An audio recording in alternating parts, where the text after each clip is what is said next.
नमस्कार शेतकरी बांधवांनो, आजची सर्वात मोठी आणि आनंदाची बातमी तुमच्यासाठी घेऊन आलो आहोत. कारण राज्य सरकारच्या माध्यमातून पीक विमा भरलेल्या शेतकऱ्यांसाठी मोठा निर्णय घेण्यात आलेला आहे आणि आता शेतकऱ्यांच्या खात्यावरती थेट पीक विम्याचे पैसे जमा व्हायला सुरुवात झालेली आहे.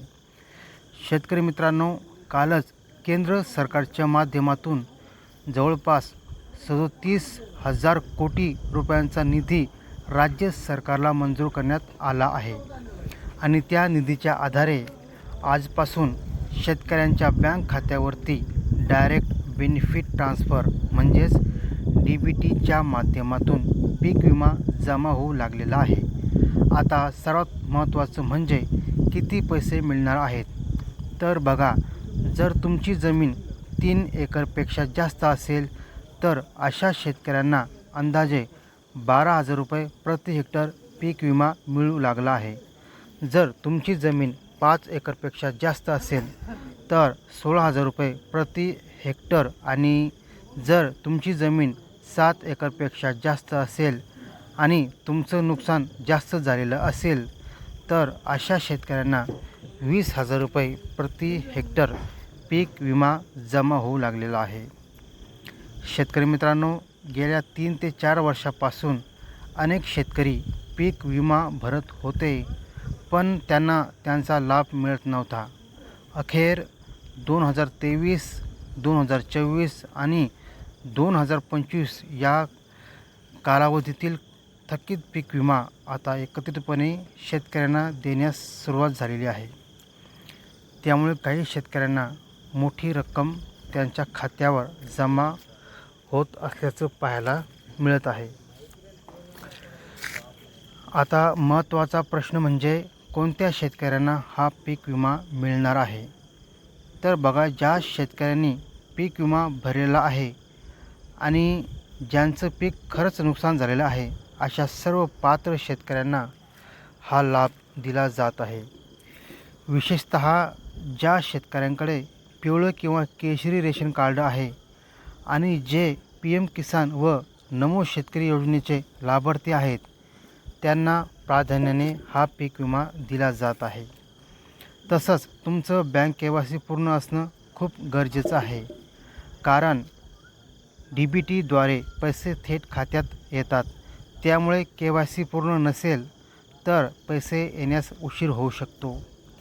आता कोणकोणत्या पिकांसाठी हा पीक विमा मिळतोय हे देखील समजून घेऊया. तर बघा, सोयाबीन, कापूस, ज्वारी, बाजरी, हरभरा, तूर, मटकी, कांदा, केळी, डाळिंब तसेच कोकण भागातील तांदूळ या सर्व पिकांचं नुकसान झालेल्या शेतकऱ्यांना हा लाभ दिला जात आहे.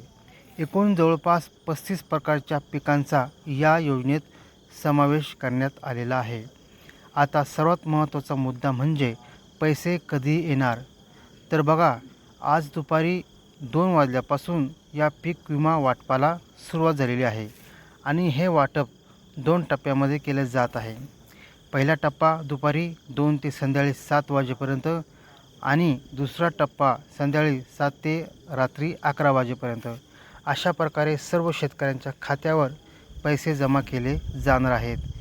त्यामुळे शेतकऱ्यांच्या खात्यावर पैसे जमा केले जाणार आहेत. त्यामुळे तुम्हाला कधीही मेसेज येऊ शकतो. म्हणून तुमचं बँक खातं वेळोवेळी तपासत राहा. आता कोणकोणत्या जिल्ह्यामध्ये पैसे जमा होणार आहेत तर बघूया. अकोला, बुलढाणा, बीड, जालना या जिल्ह्यामध्ये मोठ्या प्रमाणात वाटप सुरू झालेलं आहे.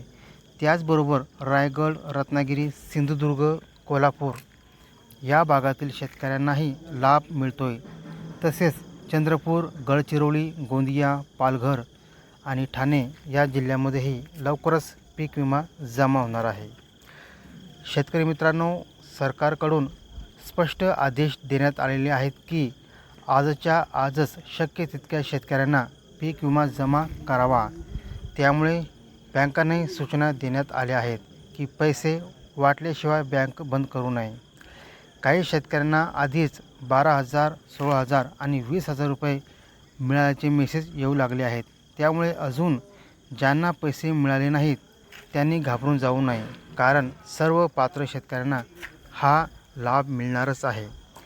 जर तुमच्या खात्यावर पैसे आले नाही तर तुमचं KYC, बँक तपशील आणि पीक विमा स्थिती एकदा नक्की तपासा, कारण काही वेळा सर्व्हर किंवा IFC रिलेटेड समस्या असल्यामुळे पैसे येण्यास थोडा वेळ लागू शकतो. मित्रांनो, ही बातमी खरोखरच शेतकऱ्यांसाठी आनंदाची आहे, कारण उन्हाळ्याच्या काळात पैसे मिळाल्यामुळे शेतकऱ्यांना मोठा दिलासा मिळणार आहे. म्हणूनच विनंती आहे की ही माहिती जास्तीत जास्त शेतकरी बांधवापर्यंत पोहोचवा, जेणेकरून सर्वांना याचा लाभ घेता येईल. व्हिडिओ आवडला असेल तर लाईक करा, चॅनल सबस्क्राईब करा आणि अशाच महत्त्वाच्या अपडेट्ससाठी आमच्यासोबत रहा. धन्यवाद.